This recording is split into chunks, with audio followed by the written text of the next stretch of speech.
Olá, olá, olá. Muito boa noite para todo mundo. Boa noite, Igor, Miriam, Tamires. Hoje nós estamos aqui no nosso webinar mensal da Nanolab para falarmos sobre um assunto muito importante, né, muito relevante, pois leva em conta uma condição médica muito séria que causa muitos prejuízos na vida das pessoas e que, via de regra, não possui uma alternativa de desempenho, né, razoável para tratar dos sintomas, dos efeitos colaterais do seu tratamento, que é o câncer. E nesse contexto, a cannabis tem se demonstrado uma excelente aliada nos pacientes oncológicos na atenuação dos efeitos do próprio tratamento para a cura do câncer, que é um tratamento muito agressivo, né, por vezes incorrendo na quimioterapia e na radioterapia também. Então, o pessoal vai chegando a Pri, boa noite, bem-vinda também. Vamos dando aí uns 2 minutinhos de tolerância para começar a aula mesmo com o pessoal.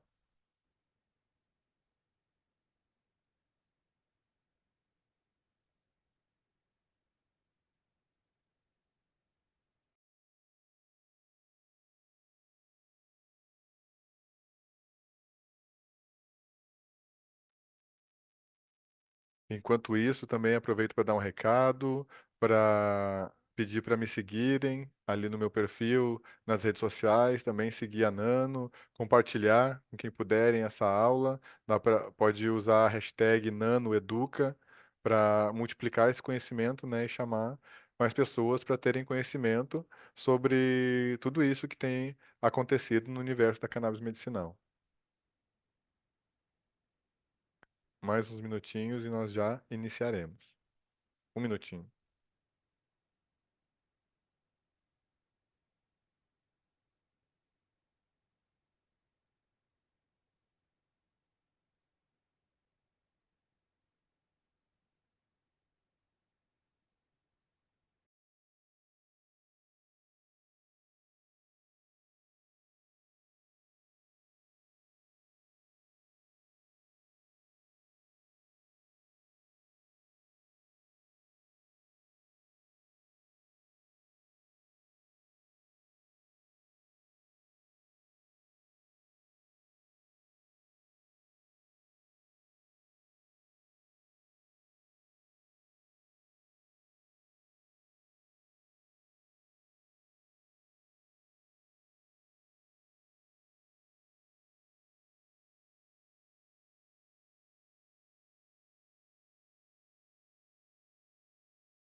Bem, pessoal, vamos começar para discutir esse assunto tão interessante, tão fascinante, tão novo, né? Que é o uso da cannabis medicinal para pacientes com câncer.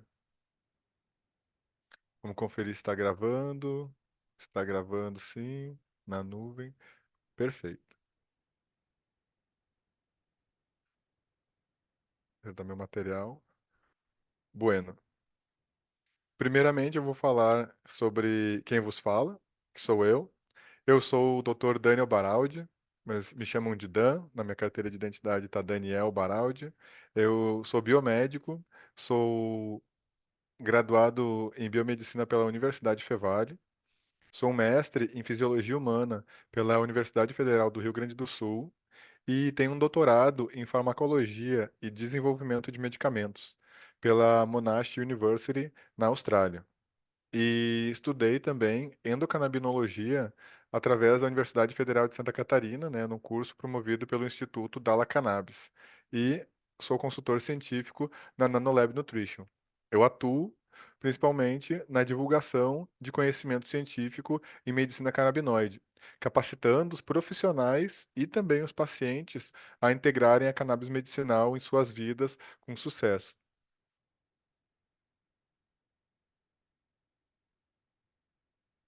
Bem, vamos falar então sobre o que é o câncer, né? Propriamente dito. O câncer é uma doença que é caracterizada pelo crescimento desordenado de células que podem invadir tecidos adjacentes ou órgãos à distância, né? A chamada metástase. Existem diferentes tipos de câncer, os quais correspondem a diferentes tipos de células do corpo. Então, existem cânceres de células da pele, cânceres de células ósseas, de células cerebrais, de células da medula óssea e assim por diante. E isso implica na velocidade de multiplicação celular e também a capacidade desse câncer de invadir outras células ou outros tecidos, né? Isso varia de acordo com a linhagem celular. E como ocorre o diagnóstico do câncer, né? Como é feita a descoberta e a comprovação da existência dessa condição. O diagnóstico do câncer pode ser feito através de diversos exames investigativos, como a mamografia, a tomografia, exames que também servem, né, para outras condições, não são muitas vezes específicos para o câncer, radiografia, o exame de toque, né, e também ali o PSA, o antígeno prostático específico, para o câncer de próstata. Então, existem diversos exames para que são marcadores para levantar a suspeita da presença da condição. No entanto, o exame comprovatório é a biópsia. Então, para acontecer a comprovação da presença mesmo do câncer, é necessário uma extração de tecido e posterior análise. Aqui nós temos demonstrado na figura, né, um esquema de uma biópsia de tumor mamário ou de um tumor ósseo, aonde posteriormente esse material é analisado sob o microscópio por um profissional chamado de patologista, que vai, através de uma análise citológica, ou seja, da análise microscópica das células contidas nesse tecido e das apresentações, né, morfológicas dessa célula, vai ser emitido o diagnóstico ou não da presença de um câncer maligno ou não, cujo crescimento está descontrolado e que tem potencial de invadir outros tecidos. Boa noite, pessoal que está chegando. Muito grato a todos que estão presentes aí para a gente conversar sobre esse assunto hoje à noite. Bem, em relação ao diagnóstico do câncer, é muito importante frisar que o diagnóstico precoce ele é fundamental, determinando, em grande medida, o sucesso do tratamento.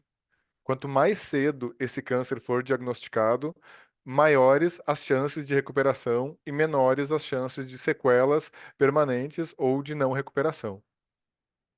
Por isso, a cultura do exame anual prostático nos homens, do exame de mama, do screening, né, do check-up anual, para que as pessoas possam ter, sim, a noção de caso estejam incorrendo, né, e desenvolvendo essa patologia. E quais são os tratamentos que existem disponíveis para o câncer, né? Eu botei essa imagem porque quem já passou por isso, ou tem algum parente, algum familiar, algum conhecido que passou, sabe que o próprio tratamento para o câncer é uma grande batalha, uma grande jornada, e emergir sobrevivente do outro lado é uma grande vitória.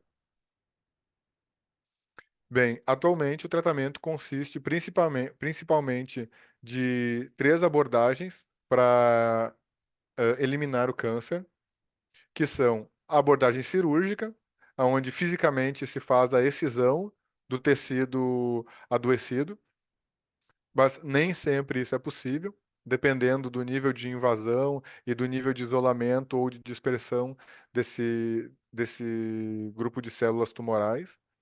A quimioterapia, que envolve a infusão de componentes citotóxicos, ou seja, de químicos que vão mais ou menos seletivamente matar as células cancerígenas, e a radioterapia também, que utiliza de radiações a fim de extirpar as células sanguíneas.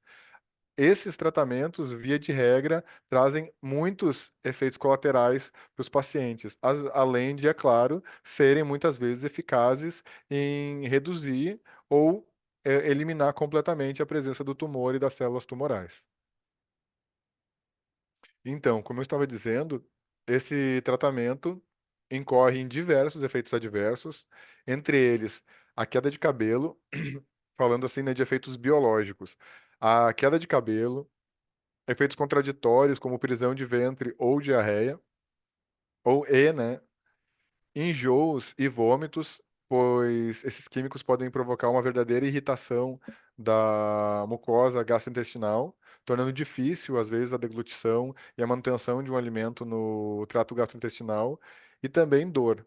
De vários tipos, ardência, queimação, dor do câncer, dor da quimioterapia, que são todos efeitos que muitas vezes comprometem também o estado psíquico, psicológico do paciente, trazendo ansiedade, depressão, muitas vezes insônia, entre outros transtornos. Bom, e como se dá o uso da cannabis no câncer, que é o assunto, né, central da nossa conversa?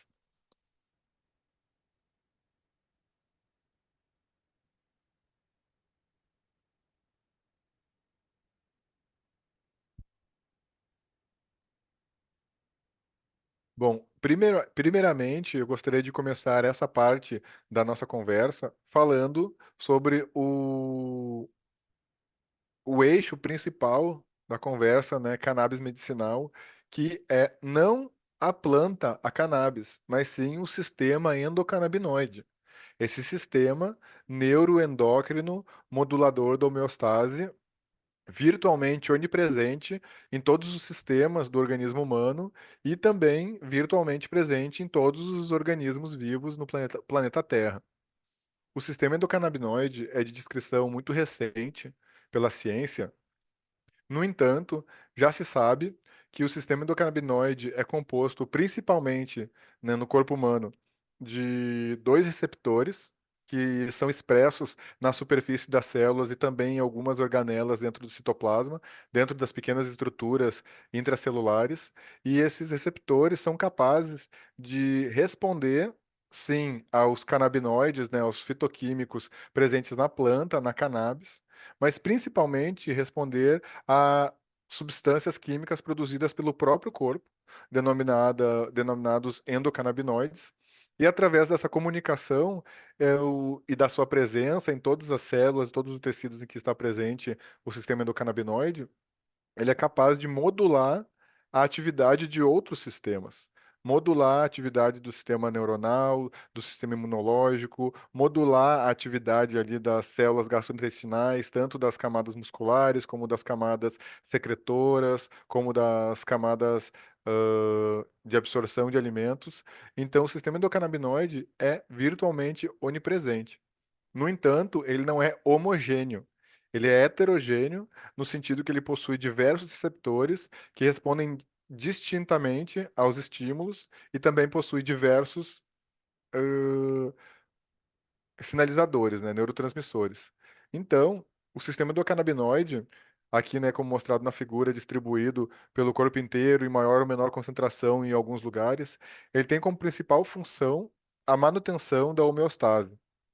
O entendimento que se tem agora é que ele atua para trazer sempre o organismo para o seu estado de equilíbrio. E isso acontece através da atuação de diversos receptores, mas atualmente os mais conhecidos, mais estudados, são chamados de receptor canabinoide do tipo 1 e receptor canabinoide do tipo 2, CB1 e CB2. E também existem esses receptores, são como pequenas fechaduras moleculares inseridas na superfície ou presentes no interior das células, nas membranas plasmáticas das células, e eles respondem a chaves moleculares que os acionam. Essas chaves, dentro do nosso corpo, também são muitas. As melhores descritas e mais bem estudadas são a anandamida e o 2-AG, que são os ligantes endógenos, ou seja, as substâncias químicas produzidas pelo nosso próprio corpo para acionar as suas fechaduras próprias para responder a seus próprios estímulos de autorregulação.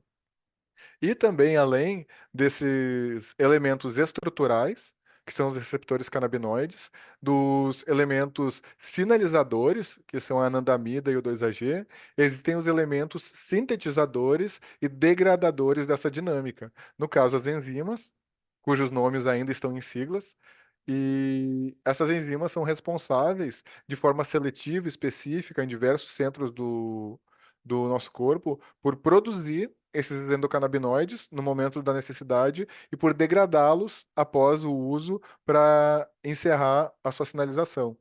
Então, através de basicamente essas estruturas, que hoje são entendidas como um sistema onipresente, é que os canabinoides, ou seja, os químicos derivados da planta, têm a possibilidade, o potencial, a habilidade de interferir com a nossa biologia. Então, a canabinologia, ou a endocannabinologia, ou a cannabis medicinal, ou a medicina canabinoide, ou a medicina canábica, ela é uma ciência concreta, provada e comprovada, em que, embora ainda não se saiba completamente o final da história, pois essa ciência ainda está engatinhando e muito se tem a se descobrir, já se sabe que sim, ela é uma ciência concreta, pois o nosso corpo responde farmacologicamente, biologicamente, organicamente a esses compostos presentes na planta, a esses fitocannabinoides, de uma forma concatenada. Pois já existe uma estrutura molecular codificada no nosso DNA que é capaz de responder dessa forma tão específica, de forma, né, a visar a homeostase, como ocorre com os fitocannabinoides, mas principalmente em resposta aos endocannabinoides. Nós vamos ver um pouco mais sobre esse sistema mais à frente. Então, falamos sobre o sistema endocannabinoide, que é chamado assim porque ele foi descoberto graças à ação farmacológica dessa plantinha da fotografia na antropologia, na história da humanidade. Da mesma forma que o sistema opioide é chamado assim em homenagem à planta, ao vegetal que permitiu a sua descoberta. A planta é a Cannabis sativa L. Bem, a cannabis sativa é essa plantinha que está aqui à frente, uma plantinha singela num pequeno vaso, e se sabe atualmente que a cannabis é capaz de produzir, de sintetizar mais de 100 substâncias canabinoides distintas. Além, né, das variações, metilações, carboxilações e pequenas variações moleculares, isomerizações dos canabinoides conhecidos, mais de 100 canabinoides distintos em estrutura molecular. E mais de 300 outros compostos não canabinoides, como terpenos e flavonoides, que também podem possuir potencial terapêutico. Bom, mas a cannabis ela não se parece com isso durante todo o seu ciclo de vida. Conforme a planta amadurece e floresce, essa. Só um segundinho.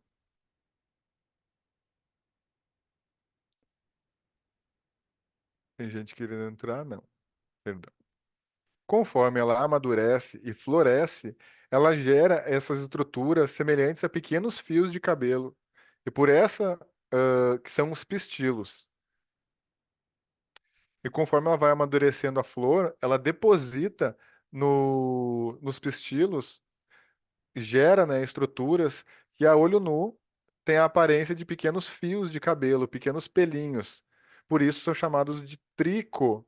Trico do grego vem de cabelo ou pelo, né? Tanto que tricotomia é a corta dos pelos. Essas microestruturas, nem tão micro assim, que parecem pequenas gotículas, ou parece açúcar, ou alguns pelinhos, dependendo da pessoa. Esses são, pessoa que vê, são os tricomas. E dentro dessas estruturas glandulares secretoras e armazenadoras da planta, é que são armazenados os tais fitocannabinoides. Fito, do radical que significa de origem vegetal, fitocannabinoide, fitoquímica, fitoterapia, e canabinoide, porque estamos falando da planta cannabis e esses elementos todos foram descobertos inicialmente nessa planta. Bom, os dois principais fitocannabinoides, os mais estudados e virtualmente os que são expressos em maior abundância na planta, em proporções diferentes de acordo com a variedade vegetal, são o canabidiol, também chamado de CBD, e o delta-9 tetrahidrocannabinol, também chamado de THC ou delta-9 THC. O canabidiol, que já teve ali no início da década de 60 a sua estrutura molecular descrita, ele apresenta diversos efeitos terapêuticos comprovados já in vitro e de forma clínica, que incluem, mas não se restringem a efeitos antioxidantes, antipsicóticos, analgésico, antiepiléptico, antiespasmódico, ansiolítico, anti-inflamatório, neuroprotetor, antipsoríase e antiemético. E agora, tendo visto uma explicação, ainda que breve, sobre o sistema endocannabinoide e o que já se sabe, podemos começar a compreender por que, às vezes, quando falamos de cannabis medicinal, de canabinologia, existe uma percepção de que estamos falando de uma panaceia, de uma bala de prata, de uma substância que ela é remédio para tudo, indiscriminadamente. E não é bem assim. Mas o que é que realmente o sistema endocannabinoide é presente em todos os tecidos do corpo e, como tal, essa planta, esses componentes, os canabinoides, têm o potencial de interferir em todos os tecidos.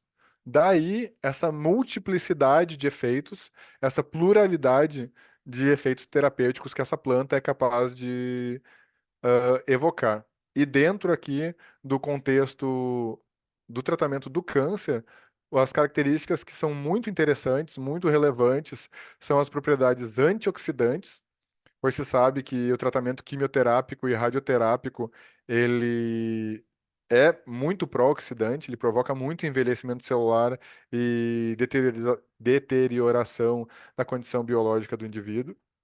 Ele é analgésico, ou seja, ele tem o potencial de reduzir a percepção da dor.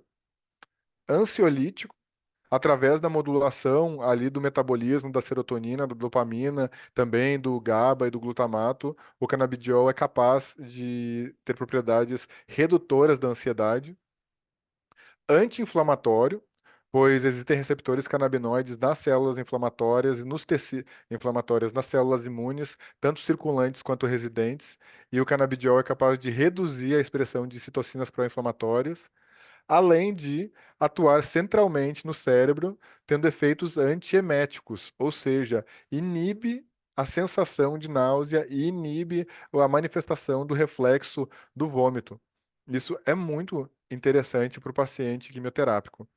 E ele tem uma característica muito importante, que é a ausência de psicoatividade. Ou seja, isso configura o canabidiol como uma opção muito segura, onde pode-se usar altas doses do canabidiol sem receio de alteração da percepção, por exemplo, como é o caso do THC, do delta 9 THC, que também teve sua estrutura química descrita ali pela década de 60. O THC também, como o canabidiol, apresenta uma série de efeitos terapêuticos, ainda que alguns distintos, pois não compartilham exatamente os mesmos mecanismos moleculares de ação. Portanto, eles se complementam, muitas vezes se antagonizam numa dança canabinoide que a ciência ainda está engatinhando em compreender. Mas o fato é que ele apresenta, sim, esses efeitos. Antioxidante, analgésico, um efeito analgésico muito proeminente, mais analgésico que o canabidiol, antiepiléptico também, sedativo, ainda mais que o canabidiol, também ansiolítico, também antiespasmódico, além de broncodilatador, orexígeno, anti-inflamatório, relaxante muscular, neuroprotetor e antiemético. Aqui, no caso do paciente oncológico, nós podemos destacar as capacidades antioxidantes, analgésicas, ou seja, reduz o dano pró-oxidante às células, reduz a percepção da dor, sedativo e ansiolítico, relaxa a pessoa que invariavelmente está vivendo um momento de grande tensão psíquica e emocional e estressante. Além de, eu vou chamar a atenção aqui para o fator orexígeno do THC. Existem muitos receptores canabinoides ligados aos centros de controle da fome e da ingesta calórica e também, né, bem como do ciclo claro-escuro. Mas esse efeito é muito proeminente do THC e de muita valia nos pacientes que têm como principal sintoma do seu tratamento a dificuldade de se alimentar.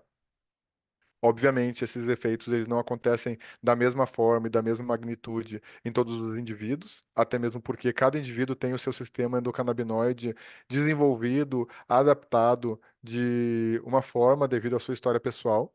Mas esse é um efeito proeminente que se encontra em grande parte da população que tem contato com o THC. Além disso, ele também é um poderoso anti-inflamatório e antiemético, ou seja, inibe o reflexo de vômito e a sensação de náusea.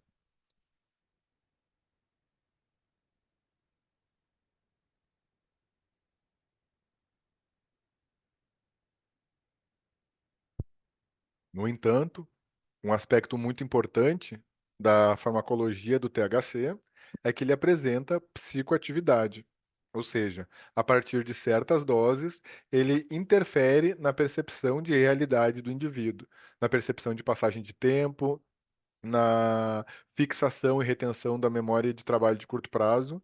E esse, de novo, esse efeito ele não é o mesmo e nem acontece na mesma intensidade para todas as pessoas. Cada indivíduo tem a sua resposta individual, particular e singular ao THC, às respostas analgésicas ou orexígenas e também a resposta psicoativa. Em alguns indivíduos, isso pode ser percebido como um efeito colateral. Em alguns indivíduos, em determinadas situações, isso pode ser percebido como um efeito adverso. Por exemplo, vamos pegar o exemplo do João Paulo, que ele está em tratamento de quimioterapia, em tratamento quimioterápico, tem muitas dores, no entanto, ele trabalha como motorista de ônibus. E o THC é muito eficiente para ele, mas se ele utiliza muito THC, ele fica incapacitado de exercer o seu ofício. Então, isso nos mostra o que configura uma contraindicação para o uso do THC. E além disso, além das características individuais de cada molécula, é importante chamar a atenção para o efeito entourage, ou efeito comitiva, que é uma terminologia que se aplica de forma universal nos compostos fitoterápicos, na fitoterapia em geral, na medicina tradicional chinesa, se tem essa compreensão, né, nas medicinas orientais, que é a relação sinérgica entre todos os compostos químicos presentes na cannabis. Não necessariamente apenas na cannabis, né? Em extratos vegetais de outras plantas medicinais também se observa esse fenômeno, ou seja, relação sinérgica, onde a presença de um e de outro amplia, otimiza o desempenho de um e de outro. Então, são extratos onde extratos completos da planta são mais eficientes do que os compostos isolados. Por isso que nós falamos em espectro para cá, espectro para lá, full spectrum, broad spectrum. O que isso quer dizer? Isso quer dizer que está se utilizando um espectro, ou seja, uma porção dos componentes fitoquímicos daquela planta, em oposição, por exemplo, quando se fala do componente isolado, o canabidiol puro, o THC puro, isolado.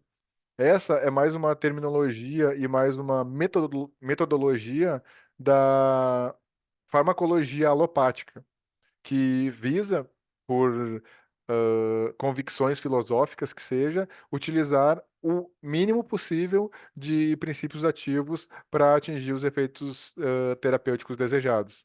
O que, via de regra, incorre também em muitos efeitos colaterais. Ou seja, o que que eu quero dizer com isso? Que se observou na prática clínica e os estudos indicam que um extrato puro de canabidiol, contendo apenas canabidiol, é cerca de 4 vezes menos potente do que um extrato de canabidiol que contém também THC, terpenos e outros canabinoides secundários ou menores. Ou seja, o indivíduo consegue economizar canabinoides e também se expor a uma dose muito mais reduzida daquele único canabinoide, também reduzindo a incorrência de potenciais efeitos colaterais, que acontecem sim, e os canabinoides, como quaisquer outros fármacos, também têm o seu quinhão de efeitos colaterais. Então, em relação a isso, estamos falando do efeito comitiva. Comitiva, né, porque prega que o coletivo de componentes químicos tem um potencial de intrarregulação e de potencialização terapêutica maior do que, né, o componente apenas isolado. Por isso, as formulações dentro da terminologia usada na medicina canabinoide, são basicamente essas três. As soluções, elas podem apresentar um extrato integral da planta, o que vai ser chamado de full spectrum, indicando que possui ali virtualmente todos os componentes da planta. Óbvio, isso é limitado pela metodologia de extração, pela metodologia de armazenamento, pelos veículos que se utiliza, mas, via de regra, consensualmente falando, um produto full spectrum vai ter a presença de canabidiol e de THC, e talvez de alguns outros canabinoides menores, como o canabicromeno, o canabinol, o canabigerol, tetrahidrocannabidivarina e também potencialmente terpenos ou flavonoides. No entanto, por interesse da terapia e através da técnica farmacêutica, da farmacotécnica, é possível separar, isolar, excisar um desses compostos, né, através ali da metodologia de extração e concentração, para que ele não seja um componente de espectro completo ou full spectrum, e seja um componente de espectro amplo, ou seja, esse espectro completo ele é reduzido, mas ainda ele é mantido amplo, ainda se preserva a, a maioridade dos componentes. No entanto, um desses componentes ele é extraído. Consensualmente, o que mais ocorre são os extratos que contêm canabidiol, outros componentes e são privados do THC. Então, né, o que acontece é que uma solução broad spectrum, geralmente ela vai ser zero THC, vai ter a ausência do tetrahidrocannabinol por causa do interesse terapêutico nos casos onde há a contraindicação do THC. E do outro lado da história estariam os componentes isolados, como eu estava falando antes, e esses aqui são a maior parte dos componentes que se encontram na farmácia, por exemplo, que eles vão conter apenas o THC ou apenas o canabidiol, e também existem isolados de outros canabinoides, né? Mas aqui nos interessa o que está sendo mais utilizado mais comumente. E teremos como princípio ativo apenas um canabinoide que será, né, adicionado no veículo, mas utilizado como agente único. Esses são os casos onde se observa o maior uso, tanto o maior uso de canabinoides, tanto que os frascos tendem a ser maiores, as concentrações das formulações tendem a ser maiores também.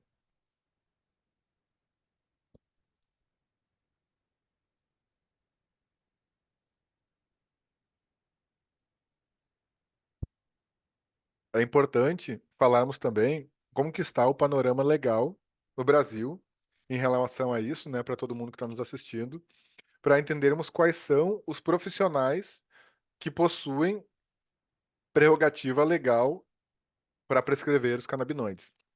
Atualmente, para vias de importação, através da resolução de diretoria colegiada 660 da Anvisa, são autorizados os médicos e os dentistas a realizarem as prescrições para autorizar os pacientes a aplicar por uma licença especial de importação singular para pessoa física e realizar a importação, né, a aquisição desses produtos que vêm do exterior, de outros países que já estão muitas vezes mais adiantados que o Brasil em termos de regulamentação, de legislação, de tecnologia industrial e tecnologia de cultivo, mas geralmente por questões puramente políticas, né, e não necessariamente técnicas.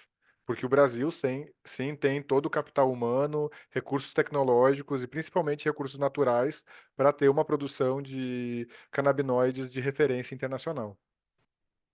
Bueno, também as farmácias são autorizadas a dispensar produtos canabinoides. Elas são regidas pela Resolução de Diretoria Colegiada 327 da Anvisa. E também, tanto médicos quanto dentistas, e apenas médicos e dentistas, né, vão ressaltar, são autorizados a prescrever os medicamentos presentes nessas duas vias de aquisição. E também as associações de pacientes que existem no Brasil e muitas vezes obtêm a autorização judicial para fazer o plantio, a extração, o beneficiamento dos seus produtos, eles recebem receitas, né, e atendem médicos, dentistas, também veterinários utilizam muitos canabinoides para tratar os animais e PET também apresenta tudo que é tipo de doença que os humanos apresentam. Então, esse é um ponto muito importante. E sabemos que outros profissionais de outras especialidades também têm obtido sucesso em fazer a prescrição e o acompanhamento de seus pacientes através dessa via, né, da compra de associações, ainda que não seja uma via ãh, autorizada pelo Ministério da Saúde. Bem, então vamos falar sobre a relação que a cannabis tem, né, e toda essa história, a cannabis, os canabinoides, o sistema endocannabinoide com o câncer. É sabido que os indivíduos com câncer são confrontados com uma constelação de sintomas. E sintomas em relação à manifestação da própria doença e respostas ao tratamento quimioterápico ou radioterápico, que são náusea, vômitos, muitas vezes perda de apetite, dor, e em consequência disso também muitas vezes desenvolvimento de ansiedade, depressão, insônia e dificuldades para dormir. E se tem percebido que, quando utilizada com assertividade e em parceria com a equipe oncológica, sempre, a cannabis pode trazer alívio para esses sintomas, em oposição à prescrição de múltiplos medicamentos que podem apresentar interação entre si. O que que isso significa? Que a cannabis, como uma única fonte terapêutica que não visa substituir nenhuma abordagem alopática, mas pode complementar e muitas vezes cobrir brechas que a medicação alopática não tem tecnologia para cobrir. E tapando esses buracos, tratando desses efeitos colaterais, sem necessariamente abarcar tanto os efeitos colaterais da própria medicação que trata os efeitos colaterais. Então, falando pontualmente dos sintomas que estão ali relacionados, em relação à náusea e enjoo, a cannabis é muito eficiente.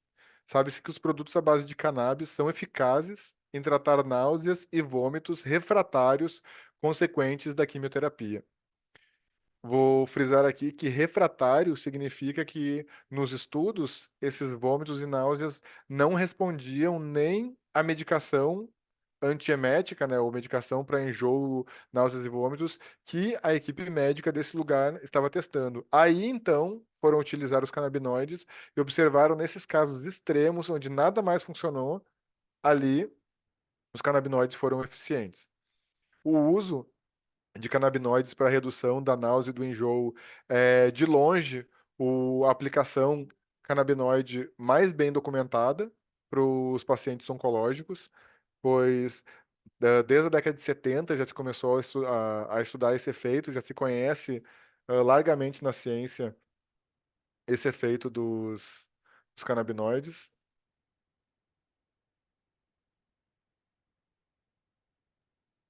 E tanto é que já em 1986, olha só, esse foi um ano muito maravilhoso, foi o ano que eu nasci, foi um ano muito bom para vir ao mundo.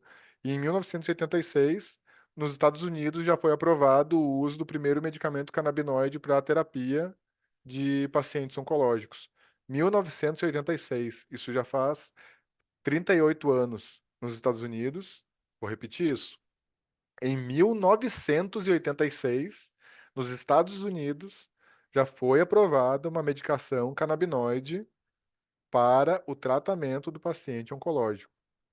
Então, quando às vezes algumas pessoas ainda se pegam na incredulidade ou em dúvida, quando, né, falamos aqui de forma até naturalizada sobre o uso da cannabis como medicina, isso ainda levanta muitas sobrancelhas. Algumas pessoas ainda se assustam, se perguntam se isso é legal, se tem eficiência, muitas pessoas não acreditam.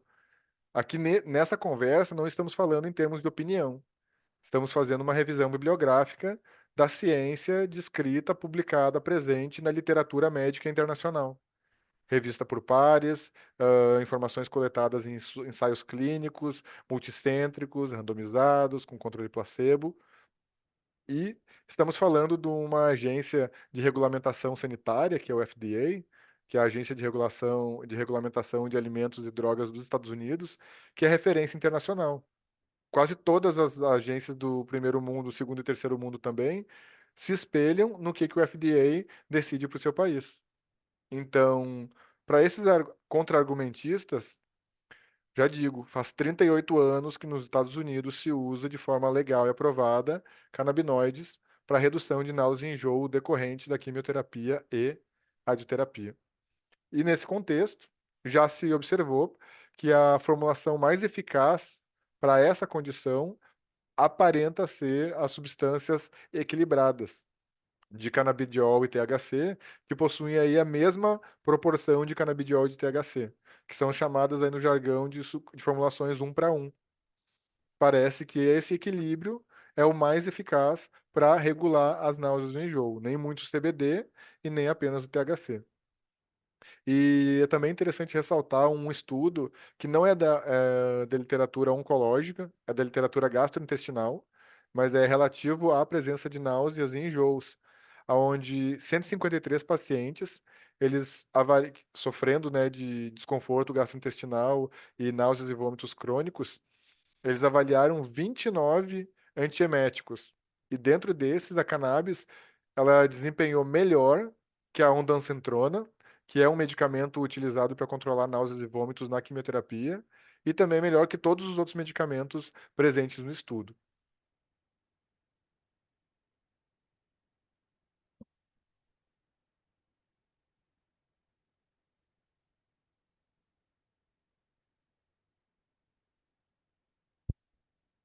Em relação à perda de apetite, à perda de palatabilidade que acontece com os pacientes oncológicos, a cannabis tem essa potencialidade de promover o aumento do apetite, o aumento da palatabilidade. E isso é um efeito, de certa forma, originário e ancestral, já conhecido da humanidade há milênios, mas apenas recentemente a ciência médico ocidental vem descobrindo essas importantes capacidades farmacológicas, né, da cannabis sativa. Então, atualmente já se percebeu que a anandamida, um dos endocannabinoides, e o CB1, um dos receptores canabinoides, estão fortemente envolvidos no controle da fome e do apetite. Então, a modulação do metabolismo, tanto da anandamida, e se sabe que os canabinoides eles interferem, os fitocannabinoides, os canabinoides que vêm da planta, eles interferem com o metabolismo dos endocannabinoides, que são os canabinoides do nosso corpo. Muitas vezes, agindo num papel de suplementar uma carência ali do nosso sistema endocannabinoide em se comunicar. Daí a percepção dos efeitos terapêuticos. Então, sendo assim, sendo a anandamida e o CB1 fortemente envolvidos no controle da fome e do apetite, existe, né, uma justificativa molecular para a capacidade do THC, da cannabis, de atuar precisamente nesse sintoma, ao ponto de os estudos notarem de forma significativa uma mudança no apetite dos indivíduos que receberam ali a medicação canabinoide. Também se observou que, dentre os dois, né, o THC ele é o canabinoide mais efetivo. Esse efeito de aumento da fome ele é muito marcado para o THC.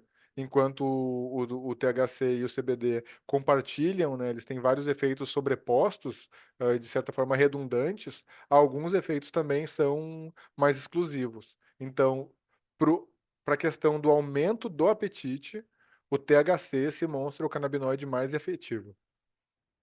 E, né, nos estudos, os pacientes que utilizam, eles demonstram uma aumentada percepção quimiosensorial. O que isso quer dizer? Quer dizer que eles percebem o alimento mais bonito, mais atraente, mais cheiroso, mais saboroso. Às vezes o paciente está numa situação de apatia, onde ele é incapaz de perceber o sabor e o aroma o sabor, o aroma e a textura do alimento, até porque muitas vezes a quimioterapia também sensibiliza e fragiliza a mucosa da boca, a mucosa aqui da língua, que vai entrar em contato químico com esse alimento, e isso incorre no aumento da ingesta calórica, que é uma vitória para qualquer paciente oncológico. Comer mais e comer melhor. Isso, às vezes, muitas vezes, está por detrás do potencial sucesso do tratamento. Do sucesso de se esse paciente vai ter, para além de matar ou não matar o câncer, se ele vai ter forças físicas para chegar ao final do tratamento ou dos tratamentos. Porque nós sabemos também que muitas vezes o tratamento quimioterápico, o radioterápico, a cirurgia, por mais agressivos que sejam, muitas vezes eles não são definitivos, podendo o indivíduo incorrer várias vezes no mesmo ciclo terapêutico na sua vida. E esse aspecto do aumento do apetite é o que dá muitas vezes força para o indivíduo sair do outro lado ainda com forças para seguir a vida, ou se sair, né, de todo modo. E esses estudos geralmente indicam, para além da mudança de apetite, eles também indicam que os pesquisadores observam uma melhora significativa na qualidade de vida dos pacientes, no funcionamento social como um todo, até porque o, um diagnóstico de câncer e também o tratamento, muitas vezes impactam o indivíduo de uma forma psicológica muito forte. Então, isso pode prejudicar a interação social, o funcionamento sexual, social, perdão, do indivíduo, gerando ansiedade, gerando depressão, e os efeitos ansiolíticos relaxantes dos canabinoides também beneficiam nesse aspecto.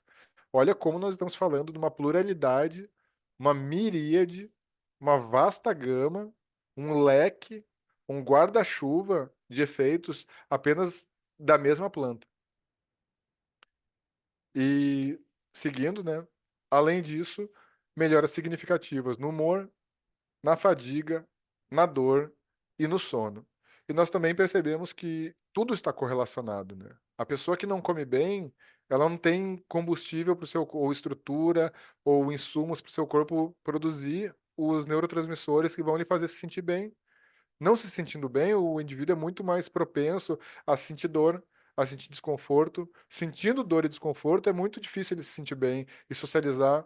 Não dormindo por causa da dor, o indivíduo não vai ter energia. E assim, uma coisa alimenta a outra, né? E enxergando o paciente de uma forma integral, de uma forma holística, nós precisamos levar tudo em conta quando, né, estamos abordando um indivíduo que é muito mais do que a doença que o traz ali, às vezes, da frente do profissional de saúde que está tratando ele. Bem, seguindo em frente, então, em relação à redução da dor, a cannabis também tem sido muito utilizada, principalmente por causa do seu perfil de altíssima segurança farmacológica. Ou seja, tem efeitos colaterais? Tem. Mas esses efeitos colaterais são de uma manejabilidade muito interessante. Muito diferente, às vezes, dos efeitos colaterais da medicação alopática tradicional. Então, sabe-se que existem níveis elevados de CB1 presentes em áreas do cérebro que modulam o processamento de estímulos nociceptivos.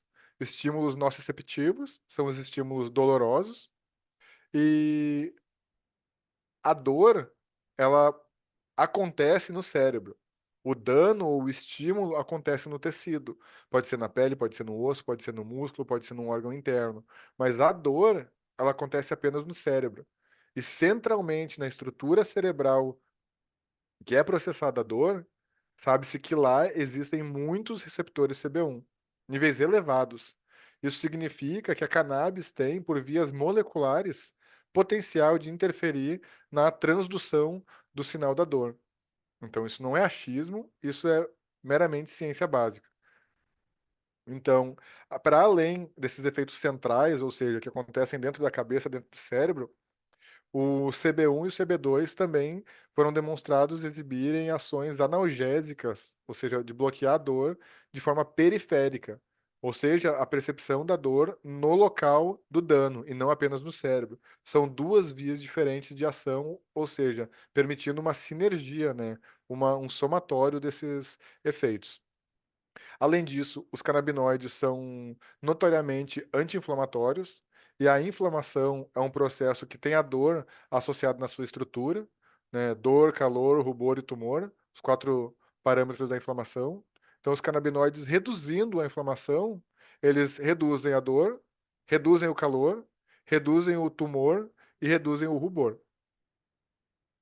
E em relação à dor, não há consenso sobre a formulação mais indicada, mais adequada para modular a dor, justamente porque as causas podem ser muito diversas, pode ser mais inflamatória ou mais neuropática.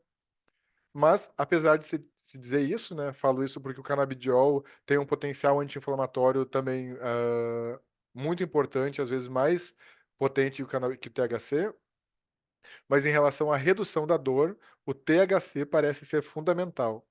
É crucial a presença de THC numa formulação que visa o bloqueio da dor naquele paciente.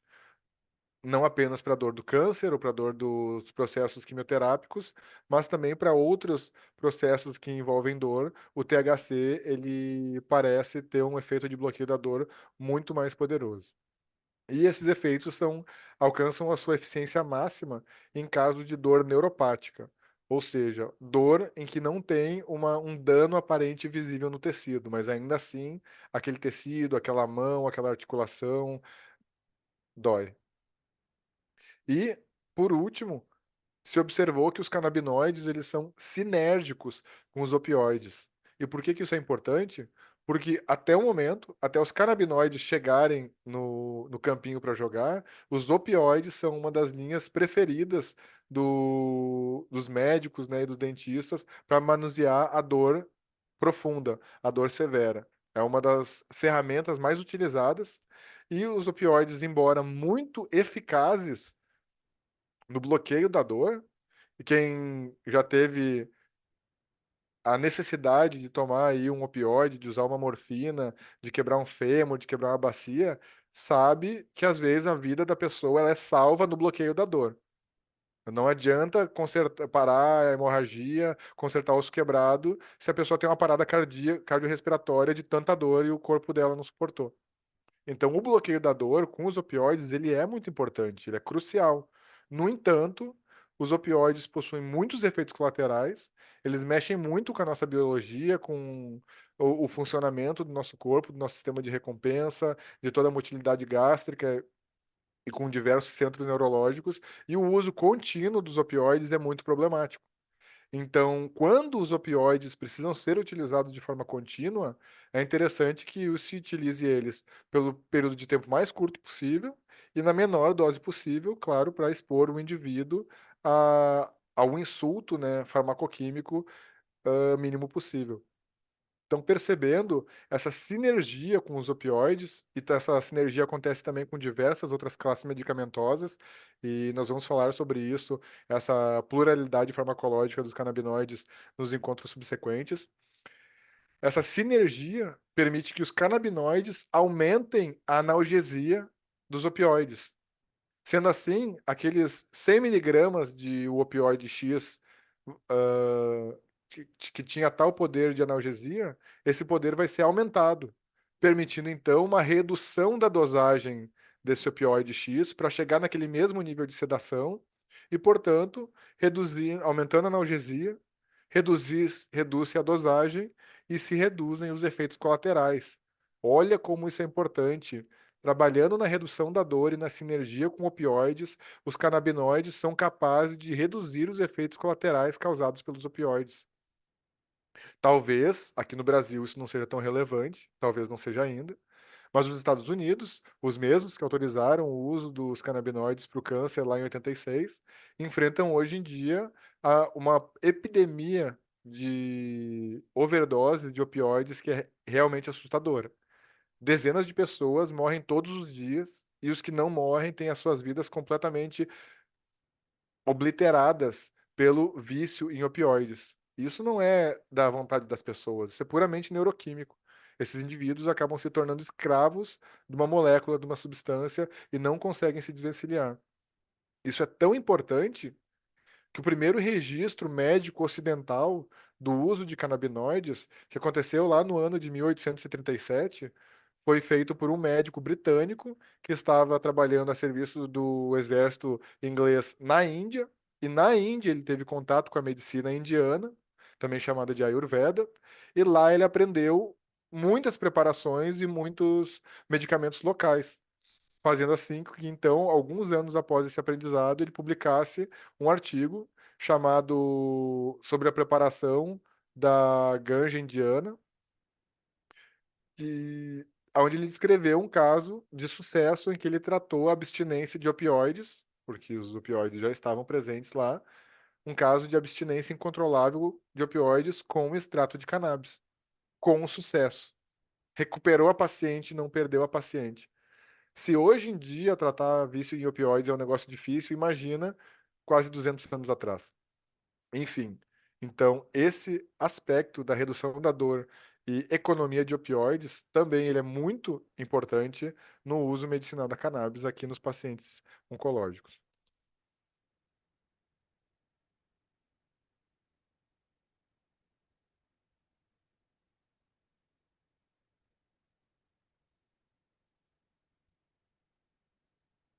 Os canabinoides também têm um papel muito preponderante na redução da ansiedade. E a ansiedade, ela é uma condição onipresente, ela é inerente a praticamente todas as enfermidades, porque pode ser um reflexo psíquico, reflexo psicológico da manifestação orgânica da patologia.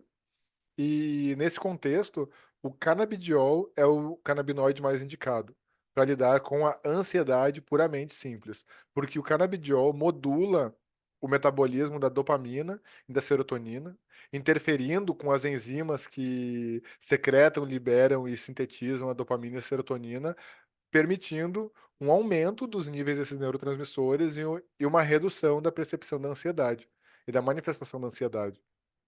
Também reduz a estabilidade neuronal, e esse é um fenômeno similar ao que permite que o canabidiol, o mesmo canabidiol, seja um excelente anticonvulsivante, um excelente antiepiléptico utilizado por pacientes em diversas idades para reduzir e às vezes até mesmo eliminar a frequência de crises convulsivas nas suas vidas, o que também é praticamente um milagre da ciência. E além de tudo isso, o canabidiol é um poderoso anti-inflamatório. Esse efeito anti-inflamatório, ele não é ansiolítico diretamente, no sentido que ele não interfere ali no metabolismo dos neurotransmissores. No entanto, um corpo altamente inflamado, muitas vezes com inflamação decorrente da quimioterapia ou de outras inflamações, um corpo altamente inflamado produz um mal-estar. E o mal-estar, a dor, a dificuldade de dormir, são ansiogênicos, incorrendo assim, então, nesse efeito anti-inflamatório, ter uma ação indireta ansiolítica, de redução da ansiedade. E isso tudo, né, desenha um quadro em que o uso da cannabis, o uso dos canabinoides no paciente oncológico, promove, de forma geral, uma melhora da qualidade de vida, uma melhora do apetite, pelas razões que discutimos, uma melhora do sono, não discutimos isso pontualmente, mas isso também está documentado, redução da dor, redução de náuseas e vômitos e relativos poucos efeitos colaterais. Mas como se utiliza então essa cannabis aí? Como que isso acontece? Como que isso entra na minha vida? Já vamos falar disso.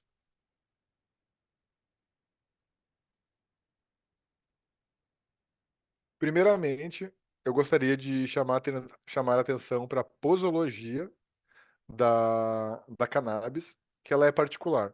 E em tudo que essa planta é particular, isso é uma das particularidades da medicina canabinoide que merece destaque, merece atenção, pois é aí que vai residir todo o sucesso ou fracasso dessa abordagem terapêutica tão importante, mas também muitas vezes por escassez de informação profissional no mercado, acaba que a posologia do tratamento canabinoide não é adequada e às vezes, né, não observamos o sucesso do tratamento como ele poderia ser.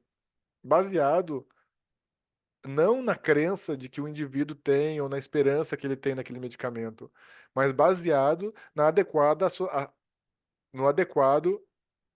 acionamento ou ativação dos receptores moleculares que respondem aos fitocannabinoides e promovem efeitos biológicos que levam a efeitos potencialmente terapêuticos. Então, a posologia, ela deve ser individual pois cada indivíduo tem o seu próprio sistema endocannabinoide, tem as suas sensibilidades e as suas tolerâncias desenvolvidas ao longo da sua história biológica, ao ponto que pode-se dizer que se pegarmos dois gêmeos hipotéticos que têm a mesma idade, mesmo peso, mesmo gênero, e aplicarmos canabinoides, eles vão ter limiares de tolerância e de sensibilidade muito distintos. E o que que isso implica? Implica que a posologia vai ser personalizada para cada indivíduo. Tem que ser realizado um ajuste de dose com cada indivíduo e realmente todo mundo que tentou fazer uma posologia geral fracassou. Então, hoje em dia, essa é a tônica da medicina canabinoide.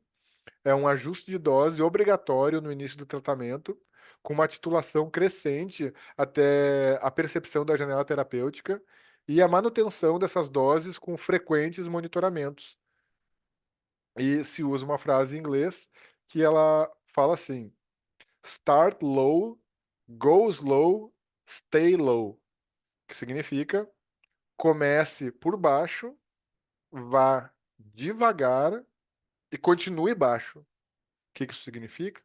Que se recomenda, é assim que se faz nos Estados Unidos, é assim que se faz no Brasil, é assim que se faz em Israel, que se inicie a terapêutica canabinoide com doses muito pequenas, muitas vezes, claro, quando não é um caso extremo, né? Subterapêuticas, onde o paciente nem sente nada, e periodicamente se vai incrementando essa dose, né? Fazendo um ajuste de dose através da titulação, aumentando essa dose e permitindo que o sistema endocannabinoide desse indivíduo, que é onipresente, né? Tem sistema endocannabinoide no trato gastrointestinal e também tem no cérebro, e também tem nos músculos, e também tem no coração. Então é possível que tudo isso responda muito a menor fitocannabinoide que entra em contato com a pessoa, incorrendo lá nos efeitos colaterais que vamos falar depois, né? Pode ter dor de cabeça, alterações na motilidade gastrointestinal, palpitações, quedas, mudanças bruscas de pressão arterial.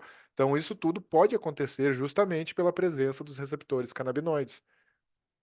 Então, essa posologia individual, personalizada, dinâmica, pois também o mesmo indivíduo vai ter a sua posologia alterada com o tempo, conforme ele muda de peso, muda de nível de atividade física, os níveis de sono mudam, a medicação altera, muda a estação do ano, a pessoa amadurece, entra na puberdade, enfim. Essa posologia ela é única, cada indivíduo tem o seu, e ela vai variar conforme o tempo. Nesse ponto, a posologia canabinoide se diferencia completamente da posologia alopática tradicional, que traz muitas vezes uma tabela que é aplicada a centenas de milhares, para não dizer milhões, de indivíduos na população, dentro de uma grade, uma tabela fixa de dosagens, que já prevê seus efeitos colaterais e seus efeitos terapêuticos ali dentro. A cannabis é diferente. A gente pode ter uma dose muito pequena, que pode durar muito tempo, como uma dose de manutenção no indivíduo X, e no indivíduo Y, a dose precisa ser 50 vezes maior para esse indivíduo responder. Então, essa é a grande chave da terapia canabinoide. É a atenção na posologia. É o tempo gasto e dispendido nessa etapa do tratamento, na individualização do tratamento, personalização. E quais são as formas de uso, certo? Existem muitas, existem várias, cada dia mais, existem as mais tradicionais, existem as mais inovadoras, mas aqui nós vamos abordar as que são mais correntes e disponíveis no Brasil.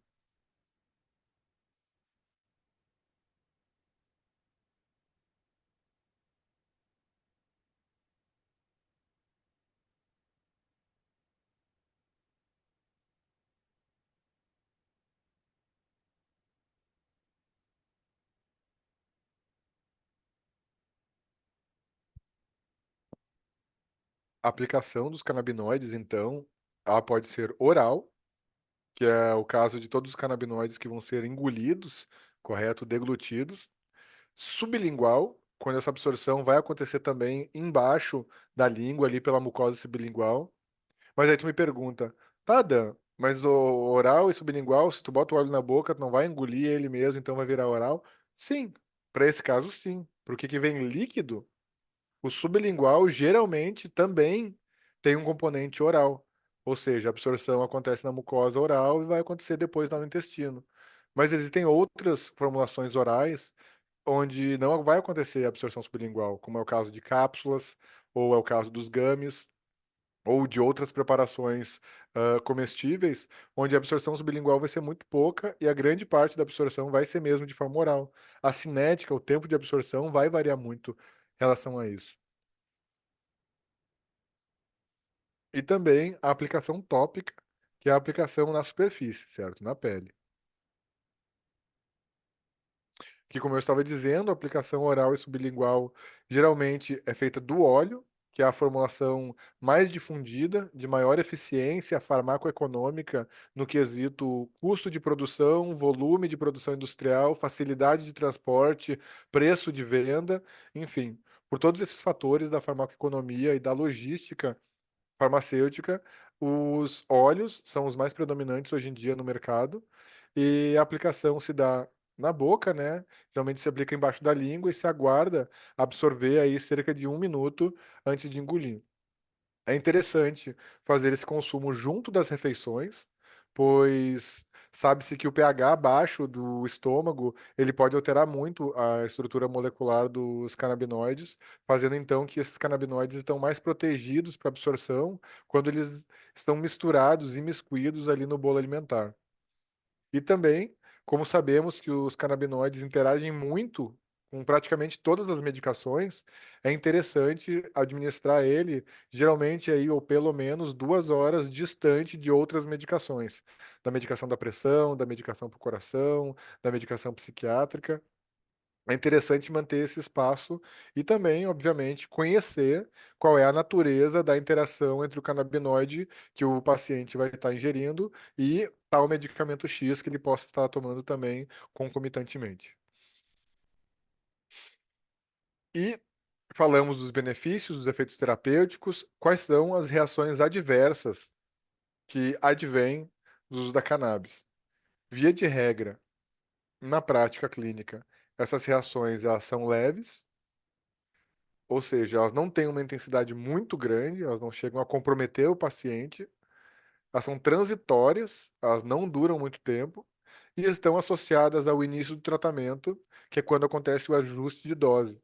Ou seja, nesse momento onde existe, onde o paciente está conhecendo os canabinoides, onde o terapeuta, o médico ou o dentista está conhecendo o paciente, é onde podem acontecer mais esses eventos, né? Onde pode se adentrar com uma dose muito alta inicialmente, ou mesmo que se inicie com uma dose baixa, o paciente pode exibir uma sensibilidade muito grande aos canabinoides. Então, essas reações geralmente acontecem nesse período. E as mais comuns são, como nós estávamos revisando antes, a onipresença dos receptores canabinoides, né? Eles estão presentes em todos os lugares. Então, uma reação de um organismo que muitas vezes não esteve em contato com canabinoides a vida inteira, com fitocannabinoides, certo, a vida inteira. E já tem, provavelmente, nós não chegamos a falar sobre isso, mas existe a teoria da síndrome da deficiência clínica de endocannabinoides, que virtualmente todos os humanos na Terra hoje em dia devem sofrer porque o nível adequado de produção de canabinoides no nosso organismo depende muito do nível adequado de exposição ao sol, do nível adequado de hidratação com água de qualidade, do nível adequado de nutrientes, de vegetais, de nutrientes de qualidade orgânicos, da ausência de tóxicos nutricionais, certo? Como os processados, sal refinado, farinha refinada, açúcar refinado. Então, se observa que é possível que todos os humanos se encontrem numa síndrome de deficiência clínica de endocannabinoides. E essa síndrome, ela vai se agravando, ela vai se manifestando com o envelhecimento. Pois já se observou que crianças, né, e neonatos têm níveis de canabinoides altíssimos comparados com adultos, que por sua vez têm muito mais do que idosos. A nossa capacidade de produção de endocannabinoides vai caindo com a vida. Então, nesse contexto, às vezes nós administramos algum canabinoide, um fitocannabinoide, num organismo que não está acostumado a responder a esses canabinoides. E as respostas podem ser, muitas vezes, muito intensas.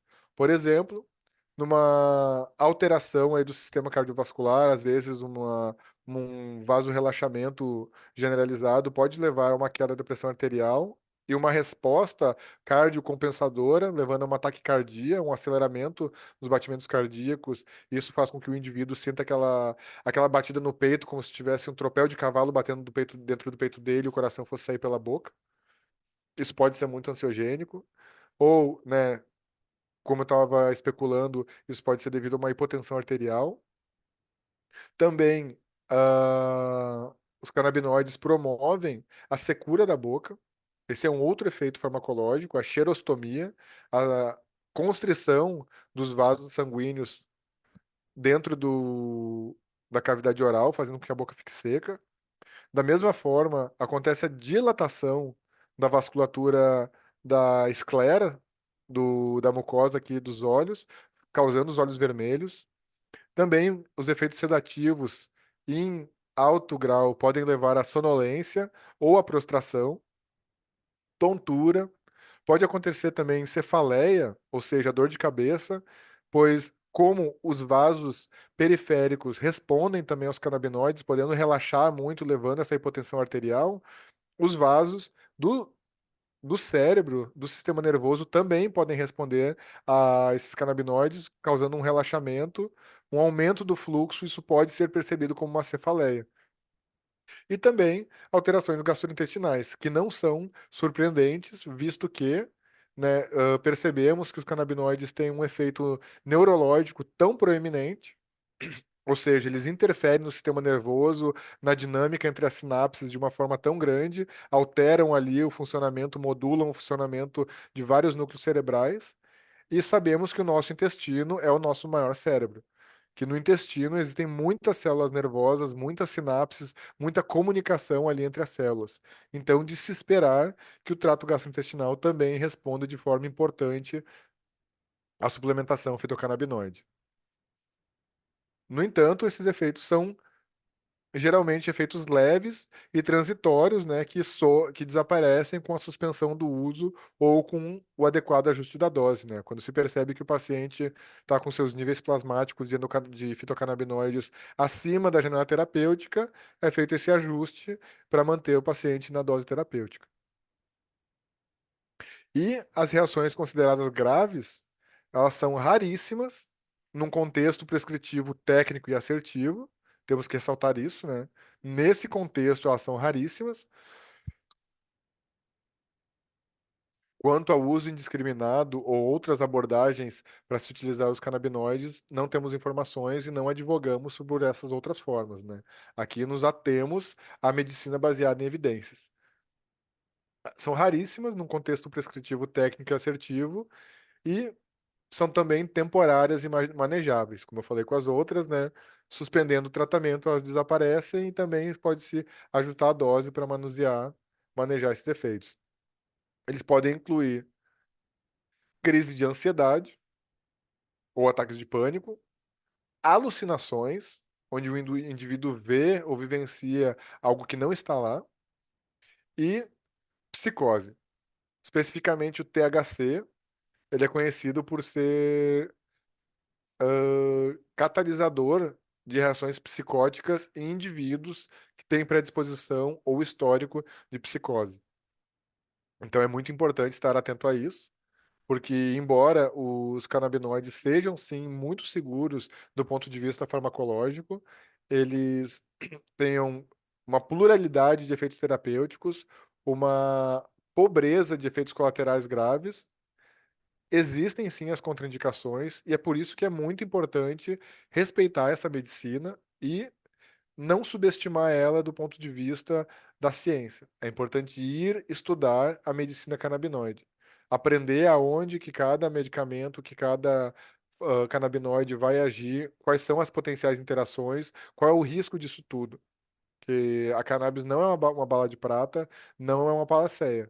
Ela é uma ferramenta terapêutica e, como tal, também apresenta os seus riscos e é da obrigação de todos os profissionais da saúde, que não são apenas os médicos, os dentistas, os fisioterapeutas, são também as pessoas que não necessariamente têm uma formação na área, mas trabalham envolvidas na área da saúde, como é o caso dos representantes comerciais, é nossa obrigação ter consciência dos dois lados da moeda. Ter consciência que toda faca tem a lâmina e tem o cabo. Saber onde pegar para que não incorramos nessas reações adversas e elas continuem sendo raríssimas do ponto de vista da literatura médica. Pois até hoje não se tem um caso documentado de morte por overdose de canabinoides. Vou repetir isso. Até hoje, não existe na história da humanidade um caso de overdose, de morte por overdose de canabinoides. Agora, se falarmos de álcool, se falarmos de opioides, se falarmos de anti-inflamatórios esteroidais e não esteroidais e etc., existem sim muitos casos de morte na literatura de medicações que são consideradas legais e muitas vezes vendidas até sem receita. Só para nos botar para pensar sobre a realidade do panorama legislativo em que nos encontramos. Bom, isso nos leva à nossa conclusão, e eu agradeço muitíssimo a todos que estão aqui comigo hoje, né? Nós estamos juntos, conversando sobre esse assunto, conversando, mas eu que estou falando, vocês que estão ouvindo, né? Mas vocês entenderam. E estamos nos dirigindo para o final da nossa história. Como conclusão, então, na relação entre cannabis e o câncer, nós observamos que, para além da agressividade da patologia em si, o tratamento do câncer é muito agressivo também. E nesse contexto, da agressividade do tratamento do câncer, os canabinoides eles são seguros e eficazes no tratamento dos efeitos adversos da terapia oncológica. Por A mais B mais C, como viemos conversando na última hora e 15 minutos. Então, nesse momento, eu abro aqui para o chat também, né? Ou o microfone, se alguém quiser falar, já que somos 10, para dúvidas, comentários ou partilhas. Os convido mais uma vez para seguir o meu perfil lá no, nas redes sociais, para fortalecer aí, já que todos, né, estamos atrás de seguidores, aparentemente. E agradeço, né, mais uma vez aí a presença de todos. Se alguém um por vez, se alguém quiser se manifestar, agora é o momento.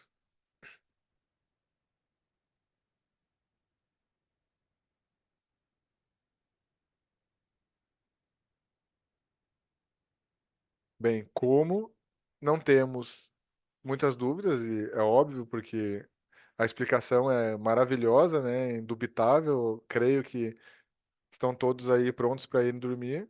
Eu agradeço muito a presença de todos, porque vocês que estão aqui dedicando o seu tempo e a sua energia de uma segunda noite, certamente são pessoas que estão buscando mudar o mundo, buscando melhorar o mundo, estão indo contra a corrente do sistema, estão indo contra a corrente da ignorância e da insensibilidade e buscando algo para beneficiar o próximo.